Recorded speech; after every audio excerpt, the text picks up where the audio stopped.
Day two, here we go. So excited to see everybody here. My name is Karim Rahmatullah. I'm the Managing Director for Artscape Daniels Launchpad. Big welcome to everybody that's in here today for this amazing day on music. As your MC, it's an absolute great pleasure to welcome you here today. As some of you know, Launchpad actually started construction 18 months ago, and it's amazing that we have our first major activation in the space to be open house. It's an exciting day to see so many of us around today to explore creativity and look at how to break boundaries within it with everybody that's here today. Yesterday's conversation on visual identity was really interesting, and today it's about music. And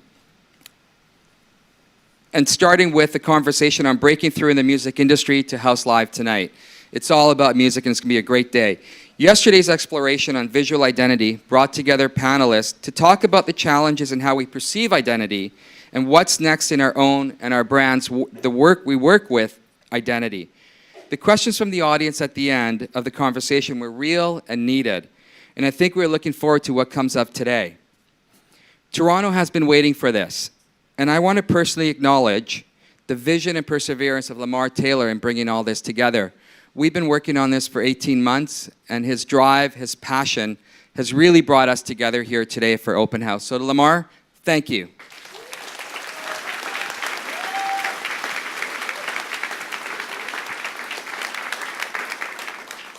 I don't think this journey of amazement is going to end, and I'm surely looking forward to what's next. Before we go any further, I would like to acknowledge the communities who first inhabited the land where Launchpad sits.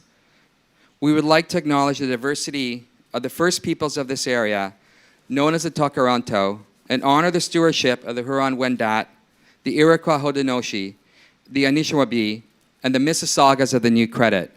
Today, the meeting place of Toronto is still the home to many Indigenous people from across Turtle Island, and we are grateful to have the opportunity to work in the community on this territory.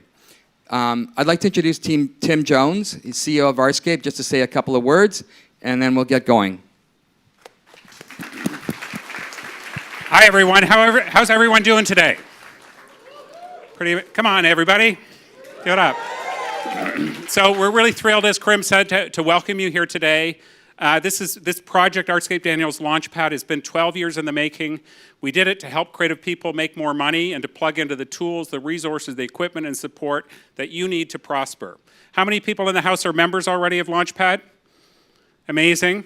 For those of you who aren't members, you should know that you can apply to become a member here. You pay a monthly membership fee from $50 to $125, and that gets you shared access to all kinds of amazing equipment, from fashion and textiles, jewelry and leather making, digital media lab with recording facilities. There's also 3D printing and prototyping, wood shop, all kinds of stuff. So if you haven't checked it out, after today's event, please wander the halls, check it out, talk to our technicians. Please join us at Launchpad. We're here to help you make it easier to do what you do as creatives. So thank you, and also a shout out to Lamar and Ahmed, to Abel for all your work, your dedication. These guys are in demand all over the world, and they've decided to kind of make this, spend 18 months, 2 years of the last 2 years kind of making this happen. So thank you for giving back to this community. One final shout out to Mitchell Cohen and Tom Dutton from Daniels Corporation. They're our major donors, our lead donors here. They helped build this place, and they're amazing partners. So shout out to them as well. And now, back to Krim. So I think it's time to get this going, get the conversation going, and I'd like to introduce the visionaries behind House, Lamar Taylor and Ahmed Ismail, who have really brought us here together for this incredible gathering of global creatives. Thank you. How's everyone feeling? Good? Sorry about the delay. We had a speech yesterday. I'm not really going to repeat myself again, but I'll say this. This was a tweet 18 months ago, and the fact that we have 600 people in the space right now about to witness the opening of the space and just really about to embark on this journey with us. You know, I'm a high school dropout. I shouldn't be here. I shouldn't be teaching curriculum, you know. But the fact that everyone in this room is taking that chance and a leap of faith with me, I really appreciate that. So thank you. I just want to thank my XO family for being able to say, you know, before we even had this on paper, we have this big idea and going on a 125 city world tour. Can I bring this to your attention now? And they're like, come on, just come on the back room, build this, we got you. So Sal, Abel, you know, Lamar, Cash, every single one of you guys, I appreciate how much you guys have invested in this project. We all come from, and I can speak on everybody's behalf, we come from nothing, you know. So for us to be able to be in a situation to give back, it was personal, and it's still personal, and we want to grow this with you. House is for everybody. It's an open platform. We want to see creatives succeed. We want to create a surplus of creative talent. We want to bring the message of Canadian creatives around the world and make sure that we're always going to be known as a world-class city after we're all here. So thank you guys for supporting. Thank you guys for coming. And let's get this party started. I want to make sure that you guys spend more time listening to our panelists and our moderators because they flew all over the world for this. We have 22 countries in the building right now, so give everybody a round of applause. Please give a big round of applause for them. So we're going to bring in everybody. All the panels and moderator can come in. We have Swiss Beats, one of my favorite inspirations, who's leading this.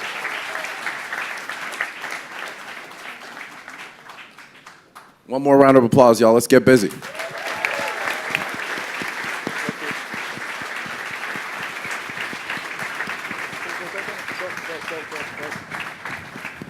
Give it up, give it up, give it up. Don't stop, don't stop. Let's go, keep clapping, don't stop. This is what y'all here for. What y'all here for. Showtime.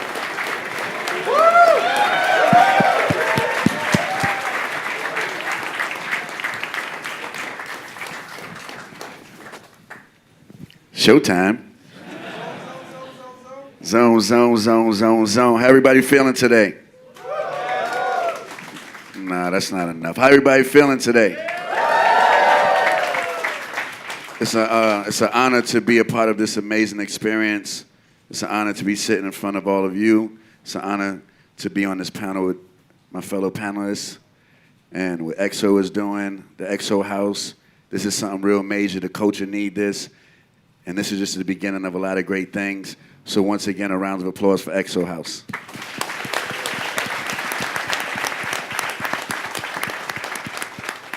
So we're going to start with all my panelists introducing your names so the room can get familiar with you guys, even though I know you know everybody on the stage, I hope. But we're going to start with you, fella. I'm OPN, check, check. Also known as 106 Point Never. I'm Halsey. I don't have a cool code name. That's it. Just Halsey. I'm Cash. I'm Wonder Girl. Yeah, I'm Wonder Girl. That's Wonder Girl. I'm Wonder Girl. I'm Boy Wonder. I'm Mustafa.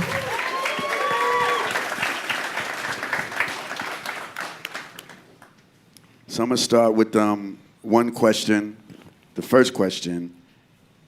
And this is a very important one because when you're coming up and you're being creative, there's a lot of different opinions. There's a lot of people that like to tell you what you can't do. Of course, you're going to show them what you could do. But this goes to anyone on the panel. How do you stay true to your craft without compromising to get to the next level? We're going in order. Nope, just... Well, staying true to your craft without compromising going to the next level for me is just doing what I love. And you know, there's a lot of opportunities thrown at you. It doesn't mean that you should just take any and every opportunity. Just do stuff that makes you happy and things that you think are positive and have a positive outlook. And I think it's just good for you to just stay in tune with what you're doing and stay true to yourself. That's really what it's about. So that's how I stay in tune. So. Yeah, I agree. I think that, you know, part of being a creative or part of wanting to put anything into the world, you need to be a good vessel. Like, you're a vessel. You have this opportunity and this gift to effectively change the matrix. Like, what you do changes people's lives. So you need to know yourself before you start making art so that you have a strong instinct and a strong compass you can follow. 9 times out of 10, when you meet some like washed up artist or some washed up business person whose shit just fell apart, you say, what happened? What went wrong? And they're like, I just listened to everyone else and I didn't trust my gut. But when you meet someone who's blown the hell up and they have their shit together and you say, how did you get here? How did you do it? 9 times out of 10, they'll look at you and they'll say, I trusted my gut. But you need to have a strong gut and a strong sense of self so that you can rely on that compass, I think. Yeah, that's very true. I think, let's give it up for Housey. I always play this really simple game when I'm listening back to something I just made or I'm presented with an opportunity to collaborate. I always imagine that I'm not me and I'm just hearing it in like an Uber or whatever. And would I think that was actually really good? Or would I be excited or somehow just amped on it, like without any other thought? And that's what you have to do throughout your whole career, is you have to kind of bring it down, turn the temperature down, imagine yourself as all of your friends, as all of your neighbors, and imagine if what you're doing is actually hot or not, you know, that way. Because there's a lot of other things that can interfere with that. So. I feel it's really important too to work with like people that you believe in and they believe in you, and that you're not scared to say what's on your mind and they're not scared to tell you what's on their mind. And you guys have that equal respect and belief in each other. I think also people are able to trace when you're not being authentic. You know, it's you know, people underestimate humans all the time. Just because we don't understand technicality of music, we can always trace a feeling. And if the feeling isn't coming through, people are gonna know that you're not being genuine, and that's just what it is. So staying true to yourself, it's the only way to really cut through in whatever you're doing, in whatever medium. Yeah. Okay, good, okay. I'm just making sure. So the next question is, what is your opinion of today's state of the culture? Where do you feel that the culture is at now?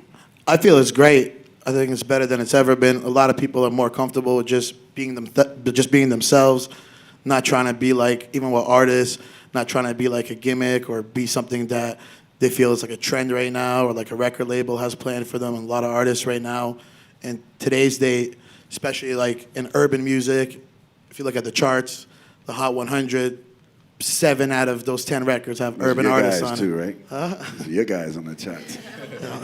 Try to stay on there. But like just being yourself is just like, so I think that's really important. That's good for the culture because everybody's just open and being them, whatever they are, wherever they're from. Like even in Canada, like 10 years ago, people, you guys might not know this, but if you would have walked in a room 10 years ago to a record label or to an A&R and told them, I'm from Canada, I'm from Toronto, they'll look at you like, all right, where's the guy from Brooklyn at, or from the Bronx, you know? Like, but now it's cool to be from Canada. Shout out to Canada. Yeah, I personally think it's in a great state with like streaming and everything that's going on. It's almost like the fans and the real people that really actually love the music get to decide what's hot. You know, whereas before it was programmed and like kind of chosen for you. I think with the streaming services and everything else, it's a lot in the fans' hands and the listeners. So I think it's in a beautiful place as well, and it's just gonna get better. And a lot of people are just doing them and just being themselves. So I love it. I love where music's at right now and the culture's at. I think like what you said about streaming culture goes back to what Mustafa said about like people being able to see through right now, because like social media and streaming platforms have given this like this effect of like pulling back the curtain, where like when I was growing up and I was listening to like Britney Spears, who I still love, by the way, but like I saw what her record company wanted me to see. Everything was an editorial photo shoot. Everything was an organized interview. There wasn't iPhones and Twitter and Instagram Live and social media for her to like really connect and give me a sense of who she is. So now, because of that accessibility that we have to artists and to creatives, it makes a more intelligent audience. And it makes an audience that's like, we don't want we want authenticity. We want something real because we can see right through you all the time. We can see where you are, what you're doing, and if something doesn't add up, we're gonna notice because we have an eye on you always. And so because of that, they're starting to say, we don't want you to tell us what we like anymore. We're gonna figure it out for ourselves. And we're gonna do that through playlisting and through streaming and the ability to have a nuanced taste in music and to say, I feel like listening to this right now, and now I feel like listening to this, because we're not popping CDs in a freaking boombox anymore, having to listen to the same 15 tracks. We can bounce around and find people who speak to us in individual ways. You just need a 6-disc changer, House. Okay, I didn't have it like that back trunk. then. I'm sorry. I also want to say that I'm not looking at the culture as ultimately good or ultimately bad. I think that right now we're just experiencing a shift. Yeah. We're nearing the end of the decade, so everything's going to overturn. People are going to fall off, and we're going to turn a new leaf, right? That's important. That's important that you said that, because my thing is, with all of the new opportunities and everything happening in music, how much of it do you really care about, right? So we say the music culture is at a great space, but how much are you really loving and how much you really care about, with so much out there that's not really being curated, and some people are just using it as a wave and not as a craft. And so how does that work? Of course, we love where the music culture is, but it's important for us to continue shaping that culture, because you can't have a place where, I'm not saying that one shouldn't express themselves, express how you feel on all formats. But this is something where it's less quality than actual, greatness, right? And do you feel in the hands of the people in this room, if you feel that the quality of music that you're listening to is not on the level of the music you want to listen to, raise your hand. That's good. That's good. Well, I feel the same way. So as creators on this stage, how do you be a part of the ecosystem and setting the tone to continue to add more greatness through your arts in the world? I think just like She spoke. Just like bringing something new always. I think, and that's what I try to do all the time. You do, for sure. Yeah, basically just thinking outside of the box for me. And when I see stuff going one way, I like to, go the other way, especially with music and like production. And also, I love to just, dabble back into my past and stuff that I used to enjoy and kind of like incorporate it into what's going on right now, because not everybody has the same experiences, but really with music I just try to bottle my experiences and put it out there and show everybody what like music that I used to like, incorporate it in new music that I do, and just keep an open mind to new music that's going on and anything really and truly. So I have an anecdote about Wonder Girl, actually, that's relevant. And the first time I met you, you were in London and you were in a Twig session. So I imagined that we were there to make music together. But when I asked you, you said, no, I'm just going to observe. And it was like the first time you were in that situation. I said, well, how do you usually make music? And you said, I make beats and I email my beats to whoever needs it. And that is true for many people. But what's not true is the decision to then go into a studio and observe and sit and learn and absorb this new thing. Whether or not it's interesting to an artist is another conversation. But putting yourself out there and putting yourself in that situation where you're addressing the craft, I think is something that's overlooked these days. I think everyone knows that we have access to all this technology, and we have access to every recorded thing ever made, and it's all out there. And to break those systems and to use those histories in interesting ways, we have to understand them. We can't just go in saying we're all super unique and we're all individual and going to do everything we want. In my opinion, going into an unfamiliar situation, an old school situation, figuring out what that's about is also valuable in finding your own voice. Yeah, I'm a pop artist, so like a lot of times what I do kind of gets like discredited or invalidated because it's like, oh, you make pop music, but I'm a writer. Every song I've ever put out, I wrote, and I think that when you're creating a consciousness, like a collective consciousness that people, you know, everyone who's listening to your music at some point is tapping into the same frequency that you're at when you're making it, and like I think when it comes to affecting the culture and it comes to what our role is, it's like, as a creative, there's two things you can be. There's creatives who make music that distracts people from what's going on in life, music that takes them out of it, and music that lets them escape, or any kind of art or medium that lets them escape. And then there's the kind of creative who makes art that forces people to reflect and to have to pay attention to what's going on and says, I'm not taking you out of it, I'm putting you in it. And neither is more important than the other. They're both equally important to what it means for this creative consciousness, but you need to decide which one you're going to be. Are you taking an opportunity to create an escape for someone, or are you making them wake up and pay attention to what's going on? Which kind of artist are you?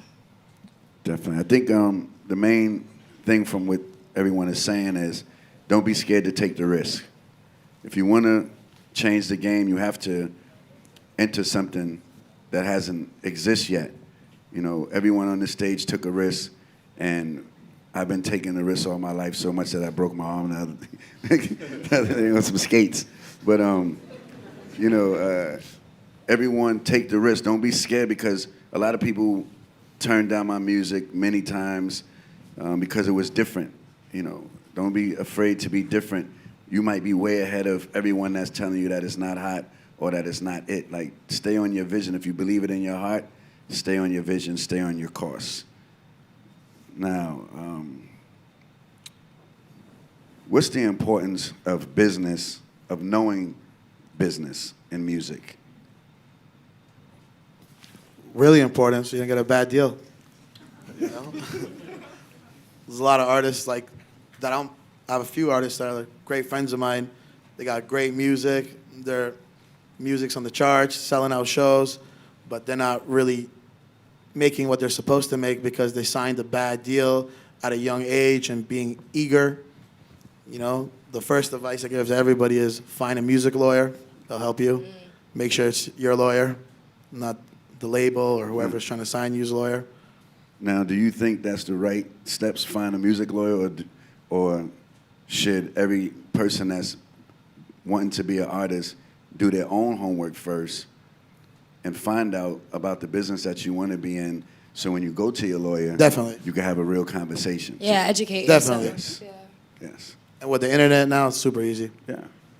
Yeah, don't ever let anybody catch you slipping in that way. Like, when you start out, if you don't understand something, educate yourself about it.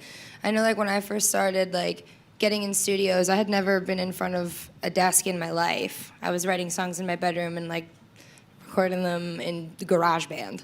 And so I started talking to people, and people would, like, write you off, or they'd be like, I got this, I'm gonna do this, I got the production part, I got that. And I said, no, none of that. I'm gonna educate myself on this so I can sit down and say, here's exactly what I want, and if you can't do it, I'm gonna do it for myself. And it was the same thing when you start getting into, like, you know, the business portion of things. Is I remember sitting down with my lawyer and saying, teach me what this means. What are points? What's a back end? What's 360? What does all this mean?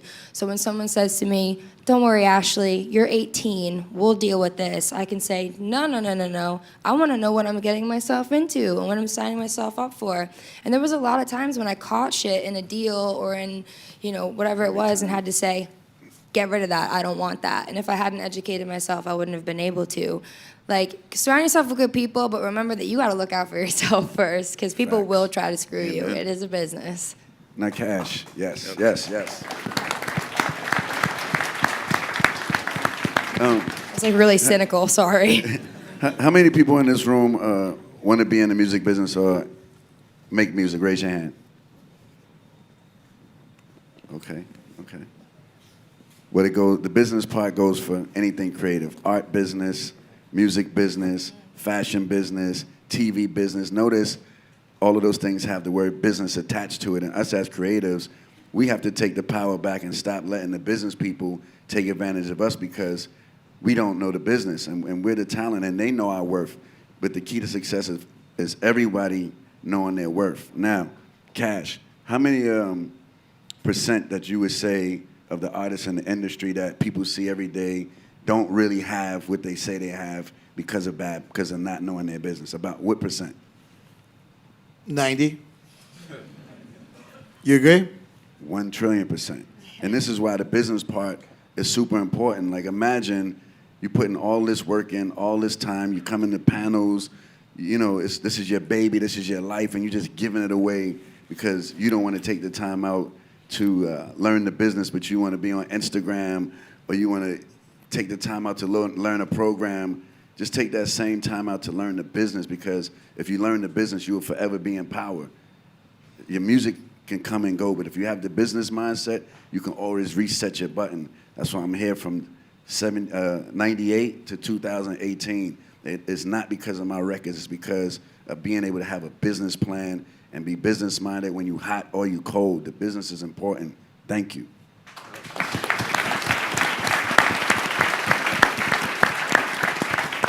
Now, I'm passionate about that part because I can't take it no more. I can't. You survived. We're still surviving, man. The water's full of sharks. Look out the window, you know? Man, you know, they coming to eat the creatives up alive, and we gotta change it, you know? Leading into that, what does success mean to you? True success. Anybody? Everybody on stage successful? I feel like everybody's like definition of success is completely different, but mine is like just being able to complete all the goals that I have, and you know, be on top of, you know, where I want to be, being exactly where I want to be. That's it. So you said something good. Goals. Why is it important to have goals? Because like, where are you gonna get without goals? Like, how do you know what you want to do if you don't have goals? But you'd be surprised how many people don't have goals. Yeah, I know. Because I've been telling people like this whole year, like, just set goals, like, you know? Very like, important. if you want to get somewhere, make that list and figure out what you're going to do to get there. Because it's possible. Very possible. Everybody make goals, make your list, because you're going to eventually get what you want, right? But then when you get what you want and don't know what to do with it, you're going to lose it, and then you got to figure it out again. But if you have a goal, like, listen, when I place this first song, the money that I get from that, I'm going to do this. And keep building from your goals. Like, you have to know your destination in order to travel. You're not just going to get on a plane and just let it fly. You have to know, I'm going to, you know, Toronto, right? So make sure you know your goals and set your tone for yourself.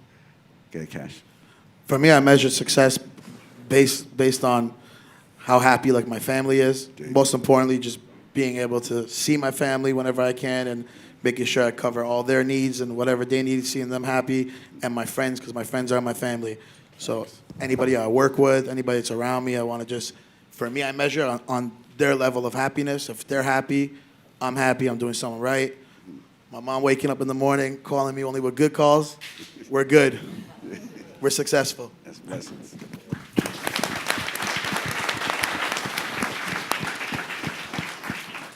I think on Cash's point, sorry about that. No, go ahead. Go ahead. Yeah, I think on Cash's point, my idea of success is also happiness. And for me, happiness derives from peace. And I don't necessarily believe that there's an internal peace here, or like an eternity in peace in this life. So my happiness comes from doing things for the sake of God, you know? And like when I leave it to God, that to me is eternity, and that's what eternal happiness looks like. Because I think that every joy that exists on this earth is temporary and it's conditional. So if I'm doing it for the sake of God, that's where my eternity and my legacy lies. That's what happiness is. I've seen some depressed billionaires before. I'm sure you have too. Huh? I've seen some depressed billionaires before. Yeah, you know that's true.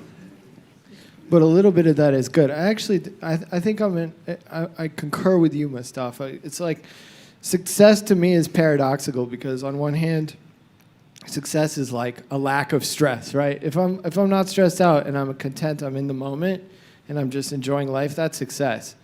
But on the other hand, as an artist, as we all can probably relate to, that stress also feeds you, and too much contentment is not really good for our business.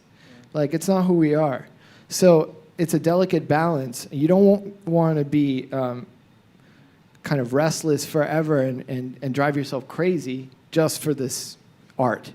But at the same time, you don't want to get too comfortable either, because it changes that feeling of the pure feeling of success that goes away, that sort of enjoyment of family or just being in the moment. That relies also on you staying really hungry and creative and dreaming, which requires work. It's exhausting to dream, it's even more hard to make it a reality.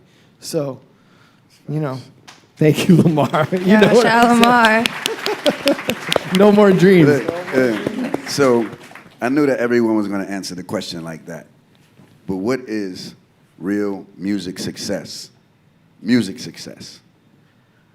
Music success to me, like going back to the goals, is just like dreaming and just accomplishing your goals, and even with me as well, is elevation for with everybody that's around you, not just yourself. Like my team, I want everybody to be elevated around me. Everybody who helped me come up, I want to figure out ways to help them come up, and all just work together and have like a bunch of success, like a successful team. And it's just not fun to win by yourself, So I want to see everybody around me winning as well, and that's success to me. And as for music, success is just like getting to where you want and making the best music you could possibly make. Like, I want to inspire people with my music. It's not just a thing for me where it's like, oh yeah, I want to make money and get rich. I want to inspire people with my music. I want people to hear my music and it influence them and them get better at their music as well. But what was the first time that you knew you were successful? Success, the first time I felt success was hearing my song on the radio, like, constantly. Which song was that? It was Best I Ever Had by Drake. And, thank you. I spent a lot, at that time I was in Toronto a lot. And, I never really left the city, never really been anywhere. And I'd hear the song on the radio, and I'd be like, yeah, it's cool, they're going to play it out here. But when I really went to, like, New York, and I heard it being played constantly in Atlanta and LA, my first time going to these places, I was like, wow, this song is really, it's really out there, Like, at that time, the internet was just booming, so it's like you can't really base it off anything. It's just I kept hearing the song everywhere, and people were just reaching out to me. So that was the beginning of success for me. So. Blessings. I think like being an artist is like, it's just like, it's so meta, because we do this thing where we take a reflection of ourselves and we manifest it into a physical thing, and then we give people the power to say, I like this, or I don't like this, which means in a way, essentially, it's like they're saying to you, I like you, or I don't like you, because the thing they're judging is a manifestation of like your soul. Like, it's a reflection of who you are. Like, you've put all of yourself into this record someone's gonna buy for $12.99 at Target. Like, that's you on that shelf there. There's your existence, and if someone doesn't like it, it can hurt. But I think the thing about like judging that success is knowing like you can look at something that you've made and say, that's still me. I'm still proud of that. I still stand by that. And like being a musician, it's like, because it's so personal and it's so deeply ingrained in your identity. Like, a bad day at the office for a musician isn't like, oh, my boss yelled at me and like I have a ton of work to do. It's like, people hate my whole existence. Like you're like having an existential crisis when you have a bad day at work as an artist because you're having your existence judged. And that can be really hard to get through. But I think that when you can like overcome that and supersede that and look at your art and be like, that's still me, that's still a reflection of who I am, I stand by that, that's a really good way to measure your success, is to be like, what is your job as an artist? Is it to make art or is it to make headlines? You know, your job is to make art. And if you can look at your art and be proud of it, you're doing your job. And that's that. Yes.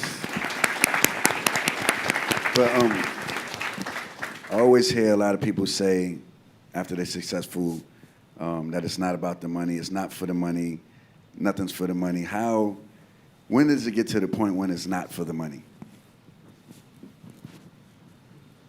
Well, Woof. it's always a little bit about the money, right? No, I think as somebody that makes, for a long time I was largely making instrumental music, and it was kind of free form music. It wasn't really for the money. But even on that level, I remember I would make my tapes, I would walk to the post office in Bushwick, and I would send them direct mail to all these people that emailed me. I was running a little mom and pop shop, and people bought this stuff. And I knew people who were trying to do the same thing, and some of them sold more tapes than me, and some of them sold less. And you would judge yourself that way too. I think denying that or pretending that's not part of it at any level you're at is a little bit fake. But that said, music is music, and music to me is like when you get chicken skin, and when the hair stands up on your neck or on your arms, and you have that thing that you can't explain that just happened to you because of sound, because of a melody, because of this collection of strange things that you just heard that just triggered you, and your body can't control it. So that to me is success. When I do that for somebody else, when I give that to someone else, or I give that to myself through my own music, which is even harder, right? And you just feel like you know your craft, you've done something, even if it's magic. It's not at this point, It's like it's actually causing people to feel something. So, but you're going off the money part. Let's talk about the money. Yes, let's talk about the money. So, okay, again, this is a business. We're talking about a business, right? And the way that someone explained it to me in the beginning, it's like a really silly metaphor, but it's a really, really good one. It's like, all right, say that you own a farm, right? And you grow berries, and your family makes this like homemade jam. And it's like the best jam in the world. Like everyone fucks with your jam. They love it. It's so good. You put your heart into it. You're in the kitchen cooking it up every day, like putting your heart and soul into it. And someone comes along and they say, we really, really like this jam. We're going to start selling it in these stores. And you're like, fire. I'm going to make all this money. People are going to eat my jam that I'm making. And they start putting it in stores. And then people really start to like it. And people start talking about it, and they're coming from all over to see it and to buy it. And then someone comes up to you and they say, Walmart wants to buy your jam, and they want to distribute your jam. And you're like, this is sick. Oh my God, Walmart's going to sell my jam? All right, everyone's going to buy it.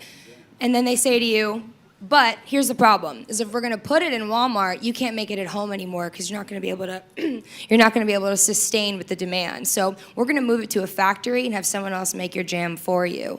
You're making a lot of money, but it's not your fucking jam anymore. So then what's the point? So it's like, that's kind of the way that I see it. You're in know? a jam. You gotta walk that balance. That's what I wanted to get to. Cash should be answering the Now we question talk. about the cash, man. Huh? Come on, bro. I'm going to ask you. Let's go. I don't know We're about the gonna bread, get bro. his name is Cash. You understand? Look, I didn't name myself, okay? There's a guy named Hawk. He's blamed for this. I don't know where he is, but yeah, his fault. No, so Cash. Because Swiss. when I asked was it about the money, you said a bunch of different things. But when you go in for a deal, are you trying to get the most money as possible? Definitely. And I call that guy right there, Sal. You see, the money guy is always on the side. You see this? But, Well, it's not always about. Okay, it is let's about get the to money, it. but Yes, you let's- want to definitely get like the best out of the deal as well too. You don't want to just sign a deal for a big amount of money and Yeah. You know, you don't get the best for your client, for your team out of the deal by like, you know, you're giving away everything basically. You don't want to do that either. So it's not. But how do you prevent that? How do you prevent that? Yeah. By having an idea of what you want and going in there, knowing what you want and knowing your worth and knowing your value. Educating yourself of what you want. Yes. Just knowing it. You don't even need to educate it. You don't need to educate yourself on what you want. You just know it in your stomach. This is what you want. This is what you feel you guys like we deserve. And going in there with that So attitude. if you're a new artist and you go to the label and say you want 25 million because you feel it in your gut and that's what you deserve, Hey, if you're a new artist and you already got your projects out there on the internet and you're already streaming 100 million on each song, if you go in there with that type of attitude, you might not get that, but you're gonna get close to it. Okay. If you already built it on your own. Okay. We built EXO on our own. So we did everything on our own. Amen. Super fast. We knew exactly what we wanted. We knew exactly what we wanted for a show. We knew exactly our value because we did it on our own before we went to any label or anything. And you did your homework on your own too, right? Yeah, just I know everybody here reads books. I never sat down and read a book. How am I gonna make it in the music business? Nah, I'm not saying that. Like I don't do that. I just I go with my gut. I mean, just go with our team and just go with. It's like you know what you got in front of you. You know. Definitely. Yeah, and going back to what Halsey was saying too, it's like, although yeah, it is about money and everybody needs money. I feel like when you put that mindset, being an artist and being a creative, when you put the money first, it takes away from the quality. Which is why I said like, you know, I always want to just make stuff to inspire and get better. Even now as a musician, producer, everything, I'm getting better, and I just want to get better because I feel like once you put that first, the money will always be there. Like, you know, once you put the art first and you keep on perfecting your craft and you keep on going and try to push boundaries, the money's always going to be there. It's just about you putting in the hours and the time and the love for what you're doing. So money is important, yes, obviously, but I think also just like putting your craft first is very important. Yeah, like people, I feel like there's always going to be someone out there who will give you money for being exactly who you are and doing what you believe in, if it's right and if it's good. So don't take the money from the person who wants to change you or wants to like mess with it, because if you wait, there will always be someone else who's going to come along and say, oh, thank God you didn't go with that guy, because I'm going to give you a shit ton of money for being exactly what you are. Exactly. And then you don't like screw yourself. Yeah, you just got to bet on yourself and just double down, you know, and don't like let anybody come in and try to change you for anything. Just stay true to yourself. Definitely. And the reason why I stressed the money part so much was because that's the entry point for people into our lives, is through the financial part. You know, they come and say, listen, we want to do this deal with you, and we have all of this different money here and there, but it has to be something that's tailored to you, because sometimes you could take less money and have more success. So this is why I'm saying it's important to have a gauge on what you want, right? So when a person comes to you, you automatically know what you want to do and lay out your plan. But for all the panelists, and we can start, I'm going to start with you, Mustafa, and we can come down this way. What did the come up take? Like, what was your grind? What have you been through to be in this seat right here in front of all these amazing I'm people? still coming up, man, you know?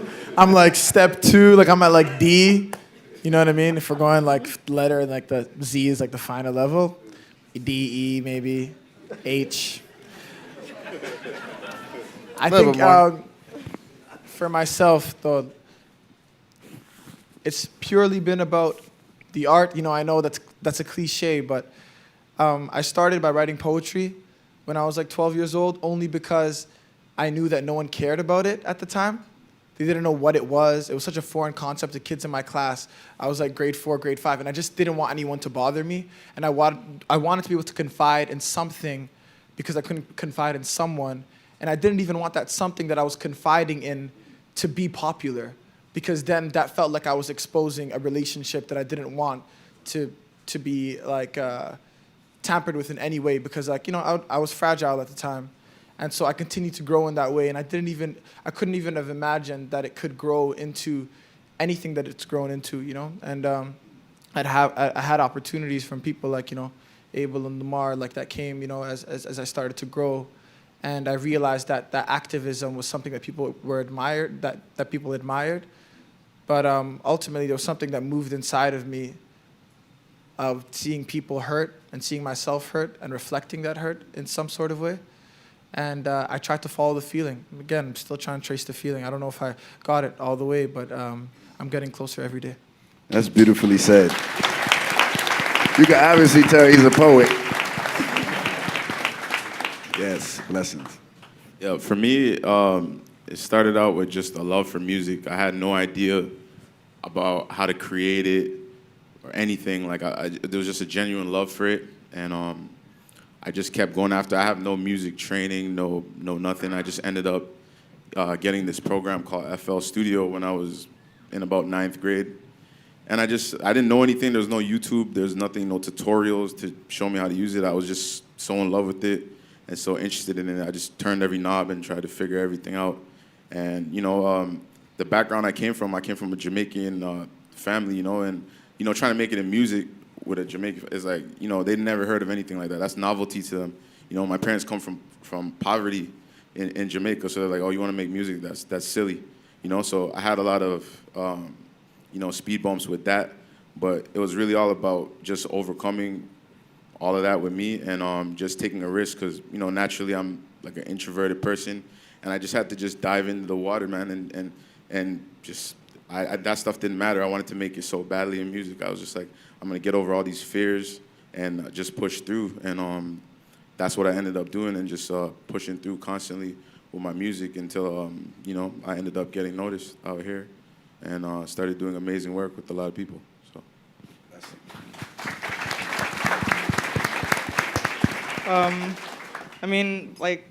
I guess I just really had a love for creating. Like, it wasn't even just music. Like, I loved music, but I just love to create things. Like, I love to go on Photoshop and just, make things and edit things and what's it called?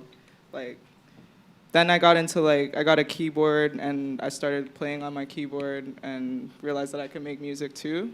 And went on the internet and, just searched up how to do it and searched up producers. Yeah.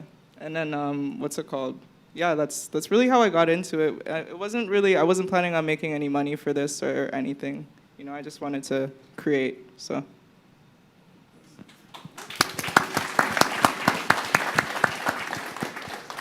For me, was always loved hip hop and R&B music, and my best friend Belly he lived right behind my house. He would rap, so first started out just going by freestyle battles with him, and making a little bit of money off being the guy in the next neighborhood. Then from there, started selling his mixtapes. I drove around the whole country in a truck selling Belly's mixtapes in every city in Canada, going to every store, putting the mixtapes in it, putting up posters on every pole downtown Toronto. I put a poster on before every wall, and just from there, just kept growing and growing, and spending a lot of time in the studio. Realized I love being in the studio, just where I like to be. And from there, met Abel, met The Weeknd, met Lamar, and all the dots were connected. Yep, we're here now. Amazing.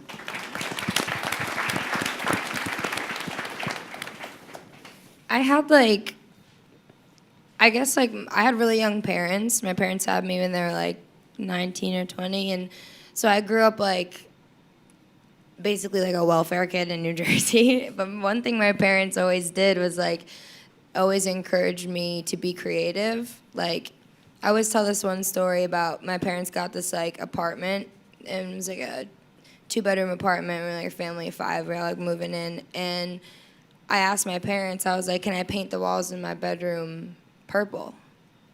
And my mom and dad looked at each other in that moment, and they knew that they would lose the security deposit if they said yes. They knew the landlord wouldn't give them that money back, and they looked at me and they went, of course you can. And that was that's kind of a hallmark for that for me. It was my parents kind of always just let me express myself and let me be artistic at whatever cost, And so I got into a studio for the first time when I was 19, and I wrote my first song ever in a studio, and it was the song that got me my record deal. So it was kind of just this thing that clicked. Like, it was like as soon as I did it, I knew that was what I was supposed to be doing. And I think, like, having had that mentality as a kid of, like, your self-expression is always going to be more valuable than your fear or your limitations. And yeah, I was an art major in college. I was supposed to go be a painter, which is like, I'm super stoked I didn't do that because I would have carpal tunnel. But I knew I wanted to express myself in some way. I just hadn't found the right medium. And then as soon as I got into a studio and started writing, I was like, this is it. This is exactly where I'm supposed to be. And I just never looked back. And I signed my deal 5 months later. So it was just go time. Blessings.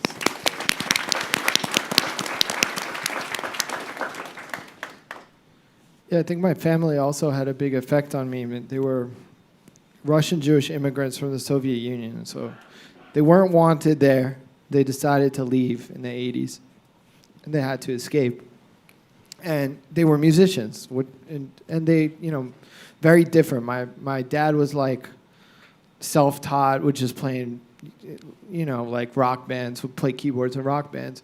My mom was conservatory trained. She played piano, and she played beautifully. And when they moved to the States, they gave that all up. But the thing that they gained when they came to the States was that they could fill the house with music. And this was not necessarily possible there. And so that was their gift to me. And that started it for me. And my dad kept going because he wanted to make some cash on the side. He had a keyboard. He had a Roland Juno 60 that he had all these super corny like organ patches and accordion patches, and he would play these Russian tunes in these bars in like Dorchester and Roxbury, Massachusetts, to make like $50, $100 extra a week. And I would go down in the basement. I would turn it on, and then I'd start like, what does this thing do? What does this thing do? And start messing around with a bender and open up the envelopes, and I ruined his entire bank of sounds. And he was pissed for a second, but I think he also kind of realized, I was like, well, he's curious. And so I think that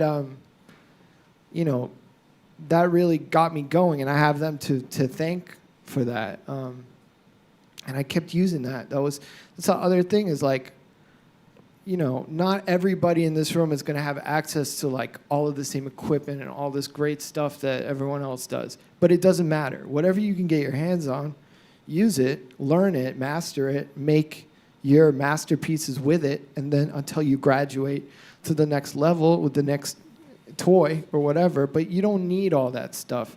And that was something that always made me feel very good about my craft, was that I was always doing these crazy symphonies with just a few basic little gadgets and gizmos that I could get my hands on, and that was a source of pride for me because I'll look at the next person over with everything, and they were making like the most junk music. So that's amazing.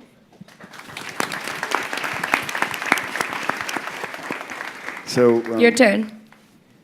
Huh? Your turn. No, I'm doing it for you guys. Oh man.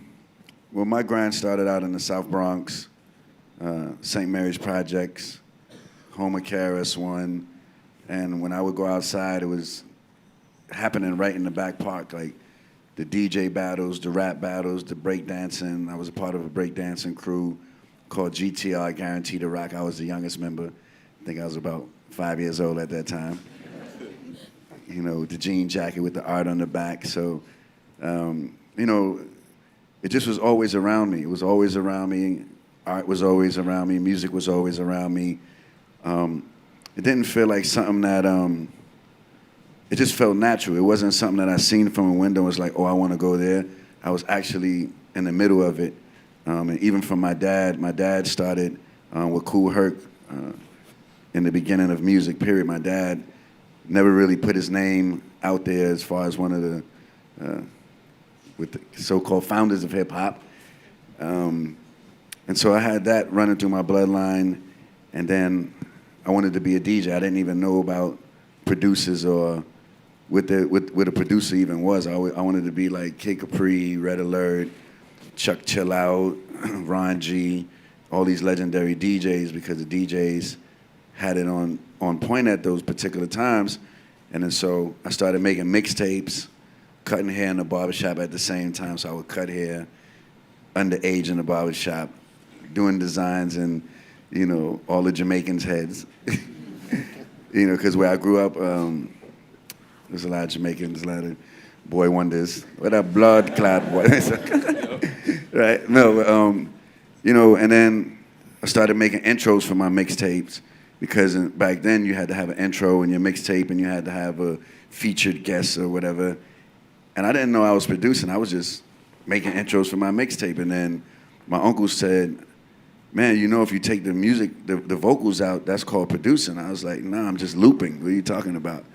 And he's like, no, you're producing, like you're making the beat and you're doing this. I was like, no, I'm sampling and I'm looping. All right, and then didn't pay attention to him till about 6 years later, because the mixtapes was going well. Then I started DJing all the parties. And then I was also getting in a lot of trouble in my schools, not from an academic level, but just because of where I lived. It was more territorial. So if I'm on one part of the Bronx, then you got to go to another part of the Bronx. It was like, forget going to class. I'm trying to just make it to school safe and make it back home safe. And then I got caught up into the streets and then ended up kind of getting deported to Atlanta and started the music thing back up. And then I get a phone call from my uncles saying that they starting this record label called Rough Riders, and I should come up for the summer. And went up for the summer, slept on floors. I remember having bruises on my face, my elbow, and just everybody would go out party with girls and different things like that. I was just addicted to the music, and the rest is history. Woo!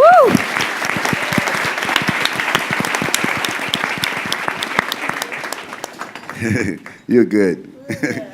But, so we've talked about a lot of success, and we talked about how we start.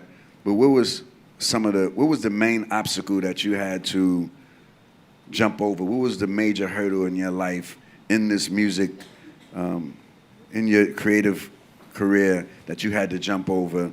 And how did it change your life, and how did you overcome that obstacle? One of the main obstacles for me was just basically, just believing in myself, because I was never really around anybody that thought it would be possible to make music. We're from Toronto, literally, 15 years ago, it wasn't even a possibility that you could make it from out here, especially doing hip hop music or R&B. There's only a few guys, so with me, it was just mainly just having the confidence to like I said before, just power through and believing in myself. That was a huge hurdle for me because, I was around a lot of negativity coming up, but, you just got to ignore that stuff, really what I've come to learn. And, going to beat battles and winning and stuff, that's really what helped my confidence and just being able to be yeah, I can do this. I can actually do this, and it's actually possible. And, I met up with other people that thought it was possible too and worked equally as hard, Drake and the whole team. We just worked together and we just kept pushing forward and broke some barriers and did some cool stuff for the country as a whole, as with everybody else. So really and truly, it's just really believing in myself and just moving forward with that. So that was a huge obstacle for me. Believe in yourself, King. Yep, of course, always. Now I know, but back then I didn't know. Now it's familiar to me. So. My largest, I think, obstacle was identity difficulties and identity complexities. Growing up black Muslim from an inner city community, to black for the Muslim kids, to Muslim for the black kids. You know what I mean? And it's you're at home and that the sense of identity at home and sense of home is lost because your parents immigrated from East Africa and they don't really identify or connect with the land that you're on. You don't connect with the land that they come from. And so it was just constant navigation for me. And I was just trying to find my feet for a long time. And I knew that once I was rooted in my own identity, I was going to be able to move forward with firm steps. Yeah.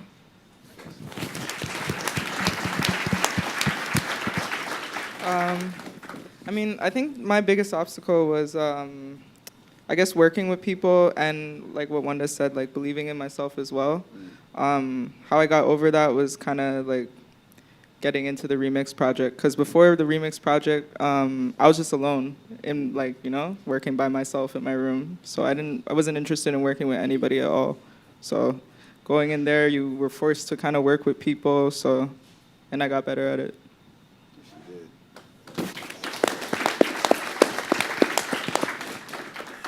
I think for me was just basically making that transition from like where we come from and for like where I grew up, and just that transition of like not doing everything my friends are doing that might get me into a lot of trouble, even though it's so tempting, and just making that and sacrificing and not going for like the fast money, all my friends around me making a lot of money fast, and you know, and just being broke and not like getting yourself caught up in that, and just making that transition of sacrificing that kind of lifestyle, even a lot of friends, just to make it over here and focus and have your eyes on the prize, which is the music. And yeah.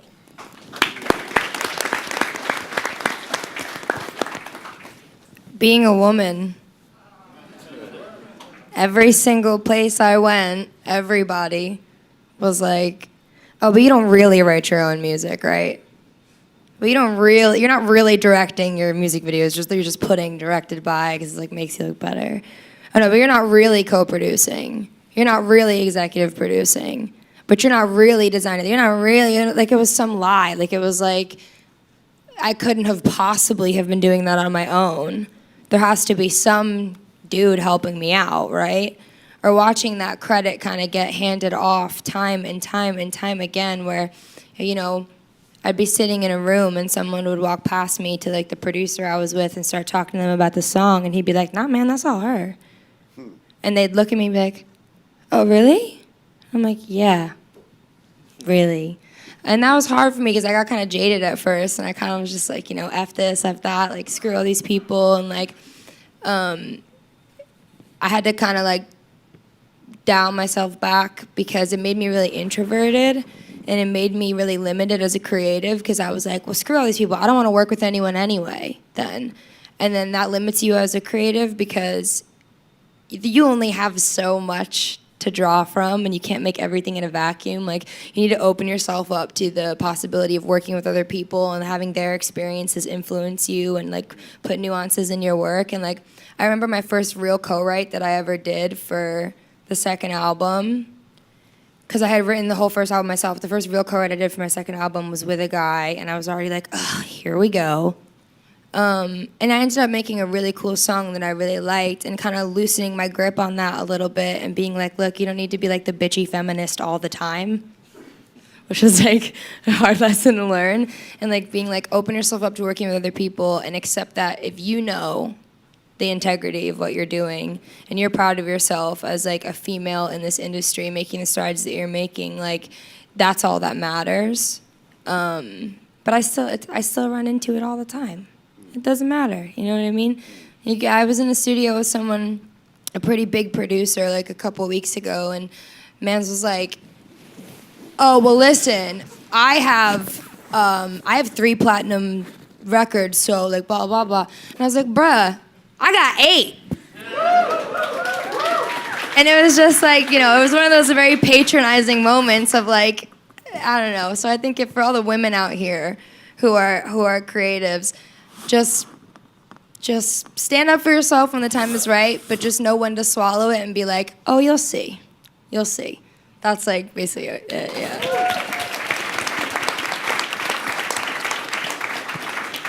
Halsey, I think you should sit here and I'll sit over there so I can talk right before you.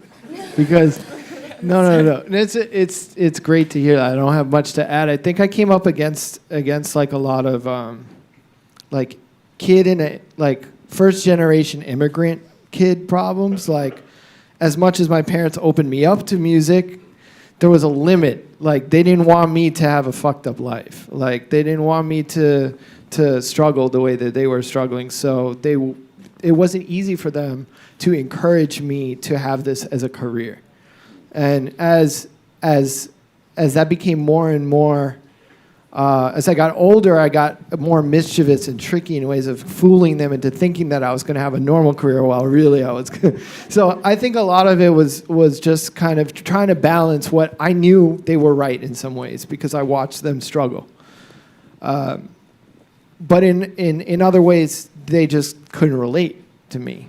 And they didn't understand where I was coming from. There was just differences. I was an American kid, basically, in this Russian immigrant family. So just that was my biggest obstacle, was trying to balance and figure out for my own, why am I doing this? And why am I driven to do this? Even if people that I really love and respect around me might think it's not a good move or, and prevailing. And even, and I'm sure a lot of people have this relationship. It's not even with family. It could be friends or people that come up. People generally don't believe in you. That's how I perceive the world. They kind of want you to screw up, so either they feel better about their screw ups, or you know, they're gonna essentially we don't enable each other. We don't help each other. This is what's so great about this project. Like you need some kind of way of getting in and people to say, it's a crazy idea, but just go for it, or learn the craft. And I didn't have that. You know, I had a lot of people that were basically saying, nah, it's a bad idea. Like, go get a job. Like, stay at the seafood department at the supermarket down the street. Like, that'll for now. And then, you know, go to college and then you get, but you have to push away those voices. But you have to respect the people that love you enough to try to protect you while also doing your own thing. I think that's important.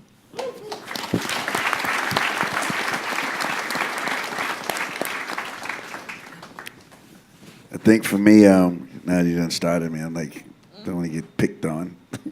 But for me, I think my hardest obstacle was letting everything go and starting back over again. It was about 8 years ago, about 9 years ago, I left the music industry straight off of a Grammy with Jay-Z from On to the Next One. And I wrote that song really meaning I was on to the next one. I was on to the next chapter in my life. I didn't like none of the rules in the music industry. I don't know who agreed to all of the different rules in the music industry. And it felt like I was fighting a battle by myself because we got all of these artists that have the same problems and disagreements, but nobody's coming to the table as a unit to change them. Everybody's just okaying it for the money. And I was just like, but damn, you're such and such, and I'm this, and we know about 10 people that can change all these different things. And we sit at these dinners and we sit at these parties and have these interesting conversations, but then everybody wake up in the morning and go back to their regular life. I couldn't really understand that. It's like, you know, even in publishing, like, who invented the reversion in the music? Who invented the penny rate? Like music is making billions of dollars. Like, why should the artist be subject to a penny rate? And even in the streaming, no disrespect, I like it, but I still don't feel that the artist is getting like their fair share, even with the new model, right? And it's just like, and it just, time and time again, it just feels like a new trick being born to trap us. And I just had to step away from it and not accept no music money. I wanted to see how I feel, not to accept no money from music, because that's what most of us are a slave to, is because we can pay our bills and feed our family from this. And I had to cut it off and, you know, go and traveling and start to believe in myself and design, and then ended up just doing magical things just because I was just not accepting what everybody else was just accepting, right? And, you know, invested 3 years back into school. You know, I wanted to educate myself, step my education up more. And for me, it feels great to even be sitting here in front of you in 2018, and you can still have a current conversation about me after I took that risk, after I believed in myself. And I think that was like the biggest obstacle, but it was the best thing I ever did in my life. So, man.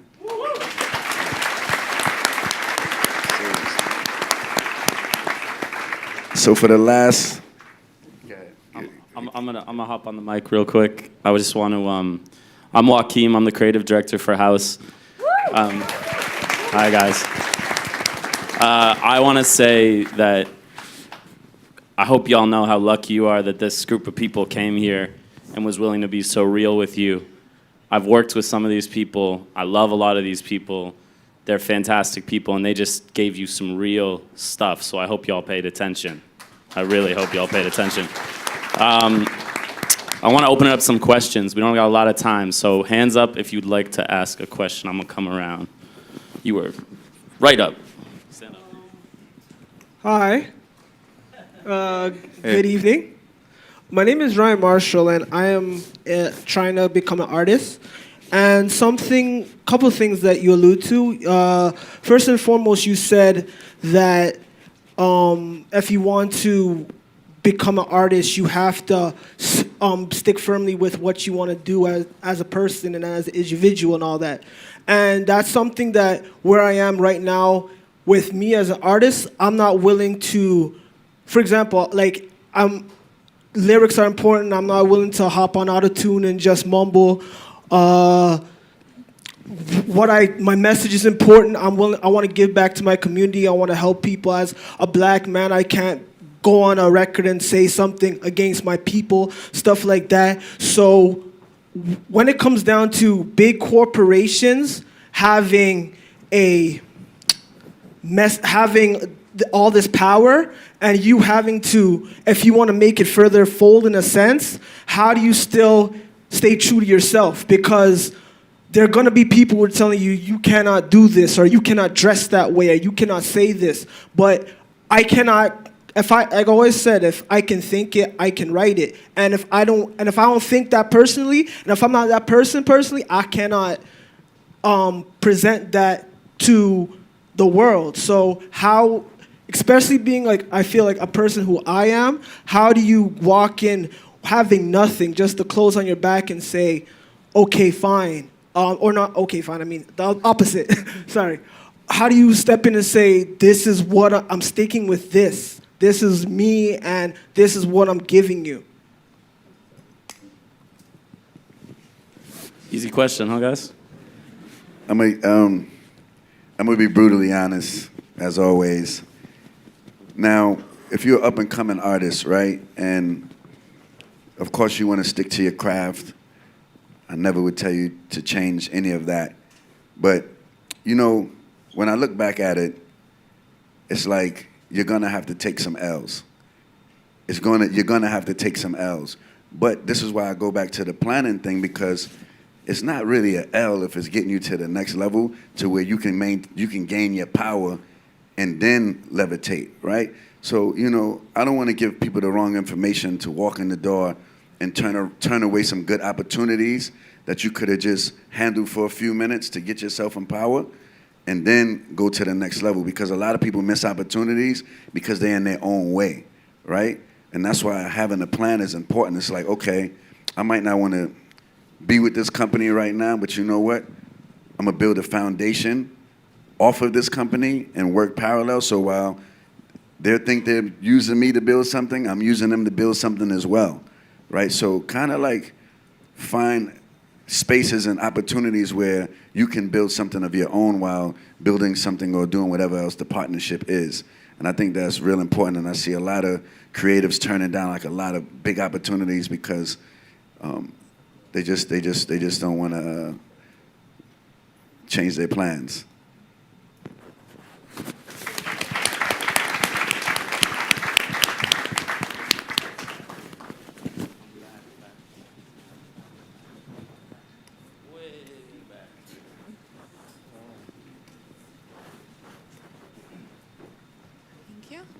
Hi, everybody. My name is Denver Haley. I'm a singer-songwriter producer here in Toronto. I'm a true believer that music is how we love others around us. And I also believe that in order to do so effectively, we have to show ourselves love. So I'm wondering, what are the top 3 ways that you guys show love to yourself to enable you to be the artist that you are? Thank you.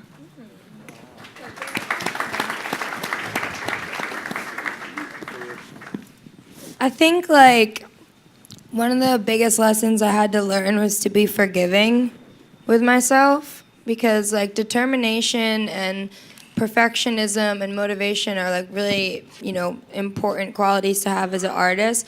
But you also need to know when to be like, yo, it's okay. Like, it's all right that this didn't work out, and like, you're gonna keep moving forward and you're gonna keep getting better. Because if you can't be forgiving to yourself, then the first couple of years of your career are gonna suck, because you're gonna have to forgive yourself for a lot of shit. So the first way, I think, is that I treat myself tenderly and with forgiveness and with compassion for the mistakes that I'm bound to make. I think the second thing that I do is I try to challenge myself, because I think challenging myself is part of loving myself, because it's how I strengthen my instincts and my gifts and my tools as a storyteller and as a creative. And sometimes that means putting myself in positions that are uncomfortable, because that's how I grow. And then lastly, I think like a lot of people get it in their heads that they need to grind, never stop. And for a period of time, I think that's true, but then it gets to a point where you need to know when to give yourself room to breathe and take a look at your life. Because if you're receiving blessings, that's a really beautiful thing. But if you are so busy receiving blessings that you can't be attentive to your environment, those blessings will stop coming. Because the universe is not going to hand you a gift and drop it into a disaster if your life is a mess. If you've been neglecting your space and neglecting your environment and neglecting your energy, eventually a higher power is going to go, I can't give you this anymore, because it's not going to thrive in the environment that you've created. So you need to know when to stop and when to nurture your surroundings, so that those blessings you're getting, they can continue to thrive there. And that's the most important one, I think. Okay, I got room for one more. Where am I gonna go here? Let's see. Okay, coming in. Couple more? Okay, Lamar says a couple more. We're doing a couple more. Hey guys, thank you for your time. My name is Cheto. I'm a music journalist. I've been interviewing artists for over 10 years. And the one thing that I'm noticing with musicians, when I look at their story of how they're successful, I'm thinking that there's no rules in the music, meaning no rules in music creation, no rules in music business, that everybody has their way of finding their way, and there isn't one way. Would you guys agree with that, yes or no? Well, I'll talk to that. I used to write no rules on my whiteboard in the studio, because I think a lot of people think like that in our profession or whatever, because that's just the easy way to make really boring, ubiquitous stuff, is to fall in line and look at trends and be a follower and not a leader. But there's this other aspect to music that I always loved, which is that I never really saw any difference between like pop music and art music. I don't even like saying what I just said, because it just pisses me off. And that was the platform for my whole thing from the get-go, was that I didn't want to be stuck in some lane, and that everything had the potential to become something else. And you could move easily back and forth if you wanted to on some Matrix shit. But that's to me is the key, and no rules in a sort of superficial way of like, oh, well, anything goes and everything's chaos and there's nothing to do. But no rules in spirit, in that you don't look at things in this kind of and discriminate aesthetically or in any way is fundamentally what being an artist is, but not even music, I think it's just a good way to roll. Hell yeah.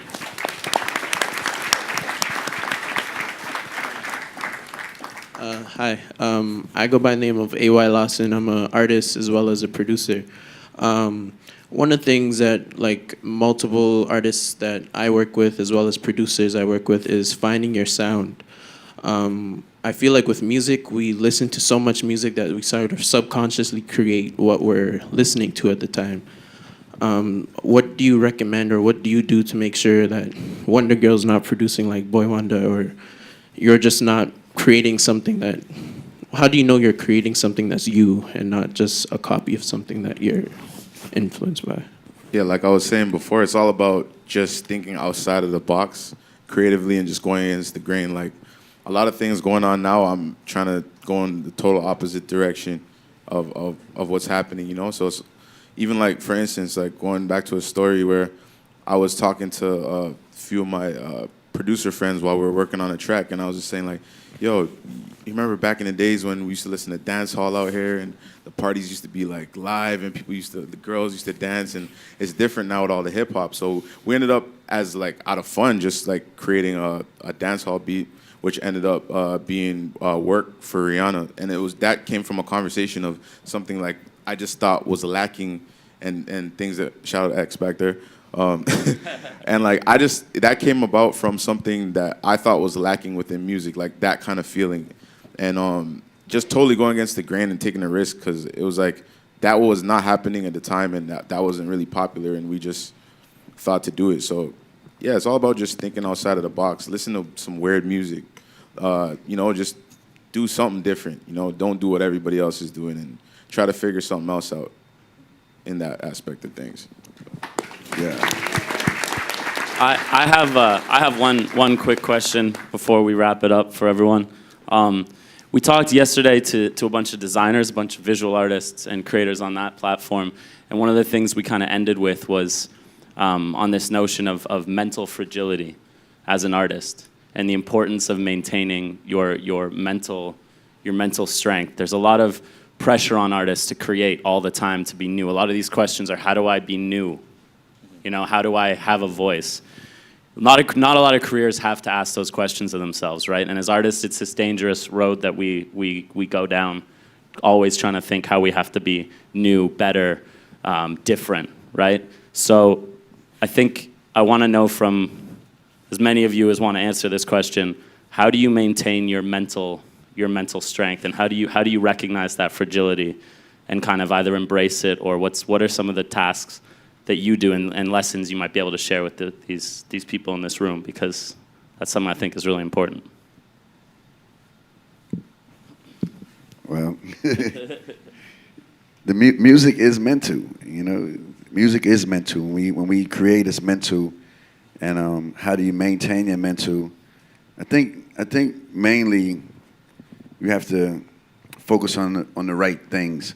Like a lot of people lose their mental because they're chasing something that doesn't exist, or they're trying. Like a lot of people have like obsessions with the wrong things, right? And it's like when I'm in a studio session, you know, the difference from me being in a studio session from '98 to 2018 is completely different, right?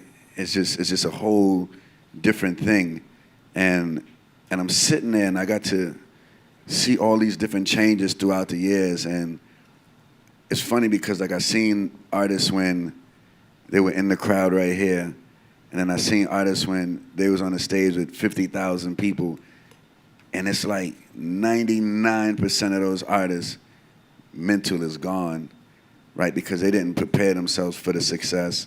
They didn't prepare themselves for the fake pressure. They didn't prepare themselves to be as big, you know, as they are at that current time. And that's why I keep going back to plan. Like, plan as if you're going to win, and have your goals, and make yourself rules. Like, most artists don't have stability, right? You need stability. You need a family. You need people around you that really love you, that really care. Because when you get hot, you're going to get all these leeches. They're going to do everything you ask them to do, so life is going to seem like it becomes easier. But you shouldn't even want nobody around you that's just willing to do anything for you and not trying to do things for themselves, right? So everybody around me have goals, vision, they have a job. There's no lingering friends just to like, I'm with Swiss because I'm cool, because those leeches end up adding to your book bag, which ends up adding to your mental. And then, you know, I think less is more, if to be honest. Like the less people that you have around you, that's not about being creative and doing positive things, I think it's better off to just keep your lane open and spend more time with your family. That's like the biggest thing I could tell you, because everybody's gonna be gone. Nobody cares. No, seriously, nobody. You're gonna change sets of friends like 100 times, but your family is gonna be there. Even the ones you don't like, they're gonna pop up. I'm like, yo, why are you here, bro? He's like, I just want to give you a hug. I'm like, all right, man, I don't even want the hug, but damn, right? But just always invest into yourself and your family and a couple of good friends. That's what I could tell you.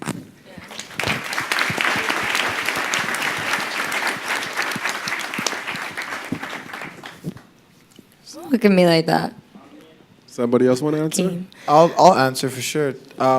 Get help, It's like, there's so much stigma around getting support. Not only is there stigma around mental health, there's stigma around all of the supports and tools that exist to support us and to heal us. Like, there's so many different avenues I know in this city, and therapy. For myself, my stability is praying 5 times a day, but that might not be your stability. And I know that a lot of times, we're told to follow our hearts. And I think for myself, since a young age, I knew that I couldn't follow my heart if my heart was corrupted. And so I had to focus on purity. I had to focus on purifying myself, because only when I purify myself am I going to be able to follow my heart righteously. Because, we all got to align. Everything inside you has to align, physical, spiritual, mental.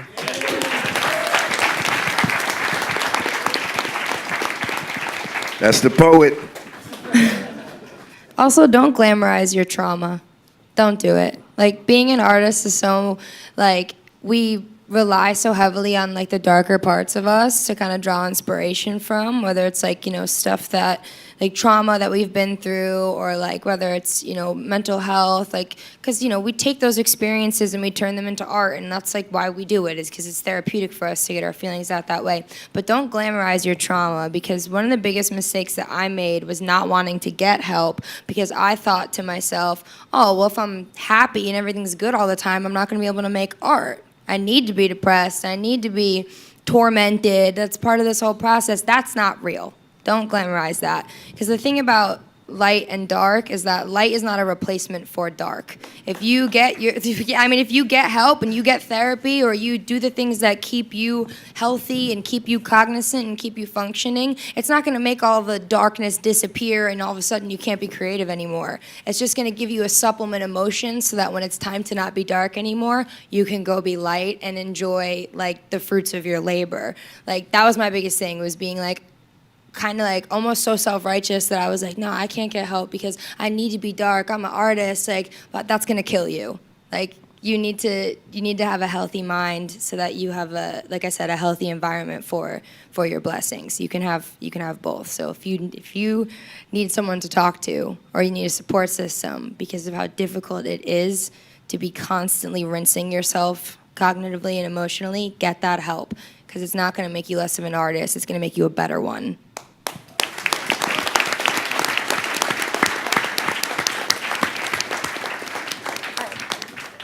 That's it? Anybody else? You good? Wow, I'm moved. How about everyone else in the room? I'm personally moved. That was super touchy. That concludes the conversation today. I really want to thank everyone for stopping your lives and flying to Toronto, because Swayze, you came off a jet this morning. Halsey, the same thing. You had a show last night, and everybody else, you're equally as busy. But the fact that you came to Toronto to share your wisdom to everyone in this room really means a lot to me, so thank you.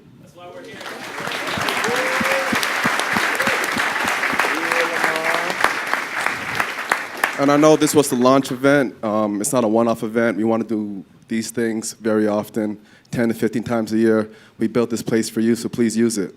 This is your home now, so please come down. And one more thing, 1.5 million people tuned in to this live stream today, so that just shows the power of what's going on in this room. So keep the conversation going inside this room and outside of it. Thank you.